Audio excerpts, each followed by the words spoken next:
وعلیکم پیارے بچوں and welcome to story time. جی تو پیارے بچوں، کہانیاں تو ہم سنتے ہی رہیں گے، تھوڑا سا معلومات میں بھی اضافہ کرتے ہیں نا۔ تو معلومات کے حوالے سے آج ہم جاننے لگے ہیں اپنی ہڈیوں کے بارے میں۔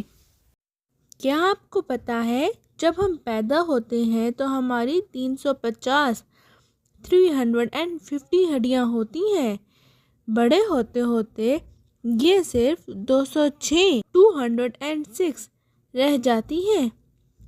یہ ہڈیاں کہاں گئی؟ یہ کہیں نہیں گئی، بہت سی چھوٹی ہڈیاں جڑ کر بڑی ہڈیاں بن جاتی ہیں۔ ہڈیاں سخت اور مضبوط ہوتی ہیں، یہ ہمارے جسم کے اندر کے نرم حصوں کی حفاظت کرتی ہیں اور چوٹ سے بچاتی ہیں۔ اگر ہمارے جسم میں ہڈیاں نہ ہوں تو ہم ایک ڈھیلے ڈھالے تھیلے کی شکل بن جائیں۔ کھوپڑی بہت سی ہڈیوں سے مل کر بنتی ہے، کھوپڑی کہتے ہیں دماغ۔ ننھے بچوں کے سر کی ہڈیوں کے بیچ میں جگہ ہوتی ہے، اس لیے ان کے سر کی خاص احتیاط کی جاتی ہے۔ آہستہ آہستہ سال بھر میں یہ ہڈیاں آپس میں جڑ جاتی ہیں۔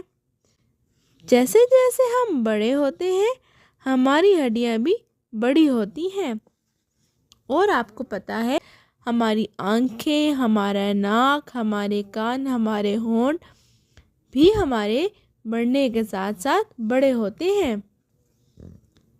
جانوروں کے جسم میں بھی ہڈیاں ہوتی ہیں۔